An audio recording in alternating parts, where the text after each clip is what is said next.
Summer 1795. Three teenage boys exploring a small island off the coast of Nova Scotia. They find a clearing, an ancient oak tree, a depression in the ground, and hanging from a branch, a ship's tackle block, positioned directly above the indentation. Something was buried here, something heavy, something someone went to great lengths to hide. The boys start digging. 2 feet down, flagstones. 10 feet, an oak platform. 20 feet, another platform. 30 feet, another. Every 10 feet, oak platforms. Engineered, deliberate. 229 years later, millions of dollars have been spent. 7 people have died, and the treasure, if there is one, has never been found. This is Oak Island, the money pit, the longest, most expensive, most obsessive treasure hunt in history. And it's still going, right now, today. The three boys, Daniel McGinnis, Anthony Vaughn, and John Smith, couldn't dig deeper. 30 feet with hand tools? Impossible. But they swore they'd return. The story spread. A treasure pit, engineered platforms, on an island off Nova Scotia. 1804, Daniel McGinnis, now 33, returns with investors. The Onslow Company, real equipment, professional miners. They dig deeper, 40 feet, 50, 60. Every 10 feet, another oak platform, plus charcoal layers, putty, and coconut fiber. Coconut fiber in Nova Scotia, thousands of miles from where coconuts grow, imported deliberately. At 90 feet, they find a stone, flat, inscribed with mysterious symbols, a cipher. 93 feet, the probe hits something wooden, chest-shaped. They're close, so close. They return the next morning to retrieve it. The pit is flooded, 60 feet of water, overnight. They try to bail it out, buckets, pumps, days of effort. The water stays at 33 feet, always, no matter what they do. It won't drain. They search for the water source and discover something extraordinary. Smith's Cove, 500 feet away, an artificial beach layered with coconut fiber, box drains, a filtration system, and a tunnel connecting to the pit. A booby trap, engineered, sophisticated, brilliant. Whoever buried this didn't want it found. 1861, a worker is killed in a boiler explosion, the first death. Local Micmac legend speaks of a curse. 7 must die before the treasure is found. The treasure hunt continues. Victorian steam drills. They bring up evidence, gold chain links, parchment fragments, proof something's down there. But the deaths continue. 1909, drowning.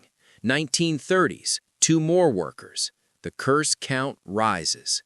Even celebrities get involved. Errol Flynn invests in 1940, the famous actor hoping for pirate gold. 5th death. 6th, 1965, Robert Dunfield brings in massive equipment, digs a crater 140 feet deep, destroys the original shaft. 1971, a worker is killed, the 7th death. According to legend, the curse is complete. 7 have died. The treasure still hasn't been found. 2005, 2 brothers from Michigan arrive, Rick and Marty Lagina. They've dreamed about Oak Island since they were kids, read about it in Reader's Digest, obsessed for decades. They have resources, modern technology, and in 2014, something else, television cameras. The Curse of Oak Island begins airing on History Channel. The treasure hunt becomes a global phenomenon. Millions watch every season, every dig, every discovery. The Laginas bring science, carbon dating, ground-penetrating radar, sonar. They drain the swamp, dive into boreholes, map underground cavities. They find things, coins, metal fragments, bone, a lead cross, possibly medieval, controversial. There's even a claimed Roman sword. Most historians are skeptical, but it fuels theories. So what's buried on Oak Island? 2 centuries of theories. Captain Kidd's treasure. The famous pirate was executed in 1701. Did he bury his loot here? Blackbeard, another pirate, another fortune. The Knights Templar, fleeing persecution, bringing holy relics, the Holy Grail itself. Shakespeare's original manuscripts, the Francis Bacon theory, priceless literary treasures. Marie Antoinette's crown jewels, smuggled out during the French Revolution by loyalist naval officers. Incan or Aztec gold, Spanish conquistador plunder from the New World. Or British military payroll, Revolutionary War funds hidden from American rebels. Or nothing. A natural formation, limestone dissolving, a sinkhole, no treasure at all. The evidence? Inconclusive. The engineering is real. The coconut fiber is real. The platforms were real. But definitive proof of treasure? That's still missing. Let's talk about the engineering, because regardless of what's buried, or if anything is, someone built something extraordinary. A 500-foot tunnel from the ocean to the pit, sloped precisely to allow tidal flooding, lined with coconut fiber, imported from the Caribbean, with a filtration system, box drains, multiple layers. This is 17th or 18th century technology, pre-industrial, and it's sophisticated. The labor required? Estimates suggest dozens of workers, months of digging, tons of materials transported. This wasn't a weekend project. Who had those resources? A naval expedition? A military operation? A very wealthy, very determined organization? And here's the thing. Treasure has been found. Small amounts. Coins. British. Spanish. From the 1600s and 1700s. So something of value was here. But the big treasure? The millions in gold? The holy relics? The manuscripts? Not yet. Maybe it was removed long ago. Maybe it's still there, deeper than anyone has dug. Maybe it never existed. Over $100 million has been spent on Oak Island across 2 centuries by individuals, companies, treasure hunters, TV producers. 7 lives lost, countless more devoted to the search.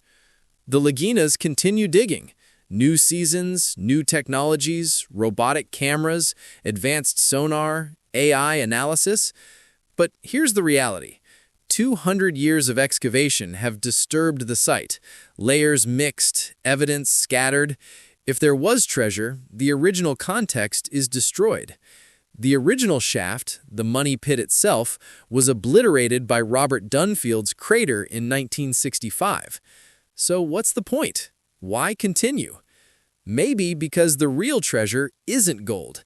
It's the mystery itself, the engineering puzzle, the human obsession, the community of believers. Oak Island has become bigger than treasure. It's a legend, a test of human persistence, a question that refuses to be answered. The Mi'kmaq legend says 7 must die, 7 have, but it doesn't say the treasure will be found after the 7th death, just that 7 must die before it is. Maybe that's the real curse, not death, but obsession, the inability to stop searching, to accept we don't know. Oak Island isn't going anywhere. The digging continues, the theories multiply, the mystery endures. And somewhere, maybe 90 feet down, maybe deeper, maybe not at all, something might be waiting. Or not. That's the beauty of Oak Island. After 229 years, we still don't know. But that's not stopping anyone from digging.